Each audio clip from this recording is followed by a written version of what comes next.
Olá, pessoal, tudo bem? Estamos aqui de volta, professor Armando Pérez e a professora Yolanda, esse é meu sinal e junto aqui com o Everton vamos falar de um tema bem bacana que é sobre identidades, né, que faz parte, né, da segunda aula do nosso novo componente chamado Projeto de Vida. Então, sem mais delongas, Yolanda, vamos lembrar eles da nossa primeira aula, que foi sobre o quê? sonhos.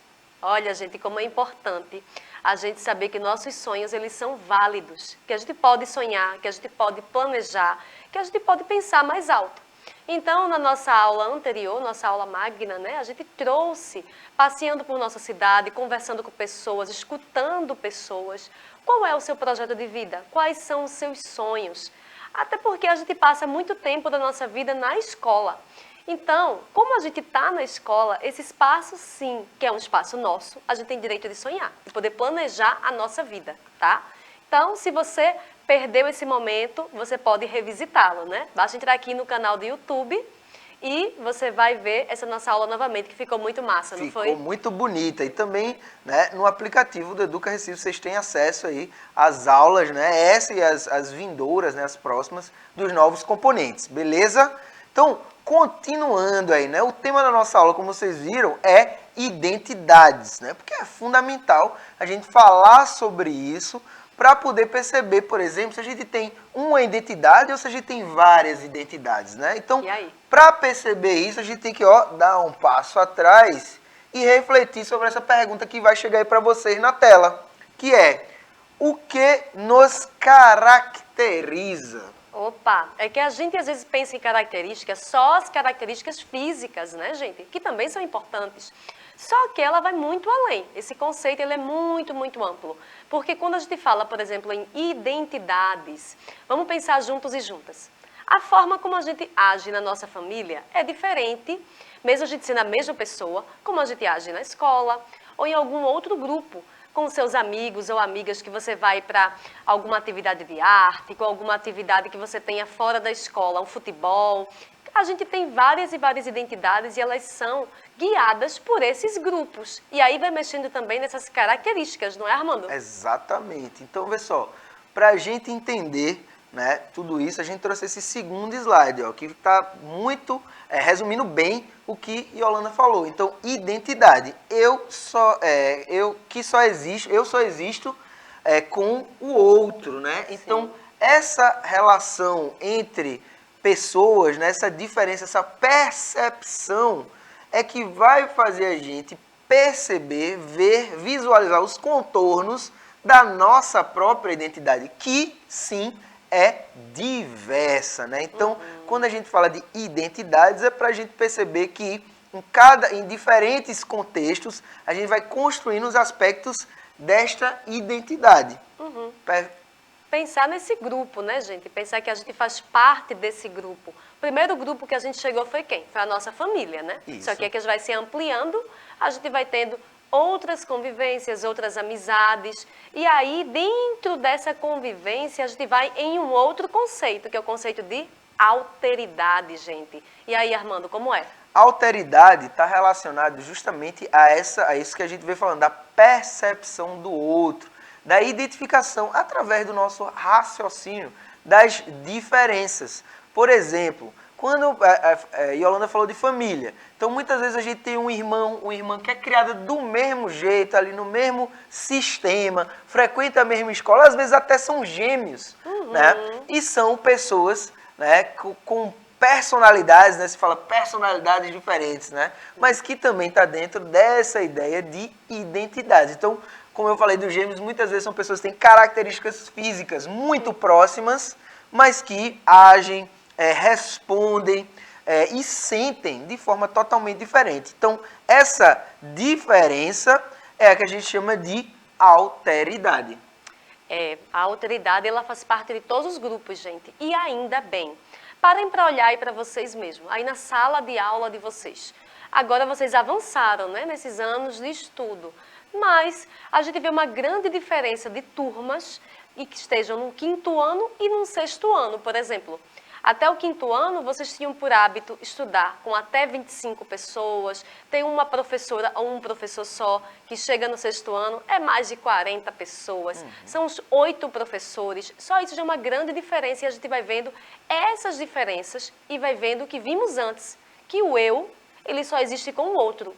Então, você tem a sua dinâmica, você tem a sua característica, assim, tem a sua identidade, mas ela é construída também nesse meio social em que a gente vive. Então, ser adolescente aqui, em Recife, no ano de 2022, é diferente, né? De ser adolescente da mesma idade que a sua e estar num país distante, como, por exemplo, os Estados Unidos ou o Japão, tem a mesma idade, mas tem costumes, tem uma cultura diferente. Isso também é autoridade, tá? E que também pode unir, né? Então, muitas vezes essas diferenças elas existem, mas os jovens eles estão ali com os mesmos anseios, as mesmas dúvidas, as mesmas questões, que muitas vezes é inerente, né? Ou seja, está dentro, faz parte da própria faixa etária, né? Do próprio ritmo mesmo de vida e de convivência. E aí, ó, já que a gente está falando dessa construção, Sim. né, minha gente, dessa percepção... Já entramos no tema. Exatamente, dessas diferenças, ó. A gente observa aí, vai chegar a imagem para vocês na tela para vocês verem os detalhes, né? Nós temos duas imagens, uma tá cheia de fotos ali, de Preto e branco, né? Exatamente. Antigas. Aí tem uma mulher em destaque, né? Uma menina, então dá para perceber que o assunto é essa pessoa que está aí casando também. E na outra imagem, professora, fala para eles aí. Olha isso aí poderia ser vocês, né? Tá todo mundo juntinho na praça, olhando o quê? Celular. Olhando os celulares. Vejam só, isso é bem uma característica dessa geração de vocês. Porque na nossa, a gente não tinha acesso ao celular. Não tinha tanto, né? Conversava na rua, até mandava carta, falava em orelhão. Então tinham outras formas de sociabilidade, ou seja, tinha outras formas de estabelecer vínculos sociais. Né? Hoje em dia a gente está muito, a tecnologia ela facilita da gente estar podendo conversar com uma pessoa que está, como a Yolanda falou, nos Estados Unidos, mas às vezes a gente está do lado de uma pessoa e fica ali olhando o celular e tal, e até conversando mesmo, mas é diferente, né? Muitas vezes a gente fala que a tecnologia, ela encurtou distâncias, mas afastou as pessoas que muitas vezes estão próximas, né? Então, isso é um perigo, hein? E faz Atenção. parte dos desafios, justamente, né, desse mundo contemporâneo que a gente vive. Então, essas duas imagens trazem para vocês hoje o quê? Essa ideia de que ao longo do tempo, então em gerações diferentes, nós vamos ter diferentes formas de construir a identidade relacionado ao meio onde essas pessoas estão e as tecnologias, né, a conectividade que faz as informações circularem mais rápido. Então, o que está se debatendo lá no Egito, por exemplo, sei lá, você vê através de uma rede social, daquelas redes sociais que tem os filminhos curtos, né? Então, você vê muita coisa sendo espalhada por aí, né? Então, essa construção de identidade, ela faz a gente refletir o quê, professora? Ah, somos seres sociais. Ainda bem, né? Exatamente. A gente vive nessa sociedade. A gente vive, como já falamos aqui, num primeiro grupo assim que a gente chega, que é a nossa família. E aí os grupos eles vão ampliando. Então, falar em identidade é falar que essa identidade está em construção, como a gente viu, né? Ao longo da vida a gente vai mudando. Pensar o que é ser adolescente hoje é diferente de pensar uma adolescência há 20, 30 anos atrás, tá? A sociedade tem novas demandas, né? E daí a gente vai avançando. E a importância disso para o projeto de vida é justamente que é o primeiro passo que a gente dá, é a gente perceber a gente para perceber a sociedade que a gente está inserido, beleza? Então, isso aí é o recado, né, dessa aula de hoje. E aí, para a gente perceber vocês, né, e ver como está se desenvolvendo, a gente propõe uma atividade prática, que é um desafio do autorretrato. Né? Então, vocês vão fazer aí, pedir auxílio aos monitores, não é, professora? Vocês jovens têm muito esse hábito de fazer, selfie, né? Então, aí você vai construir essa sua selfie, sem auxílio desse digital. Exatamente. E para mandar para a gente, você vai lá na página da Unirec, né? Procura lá novos componentes, projeto de vida, a sua turma e manda para a gente fazer esse upload, né? Sobe, né, essa atividade para a gente ver aí como é que está chegando para vocês essa aula, beleza? A gente vai se despedir por aqui agora. Um abraço, até a próxima aula, valeu! Beijo, pessoal! Tchau, tchau!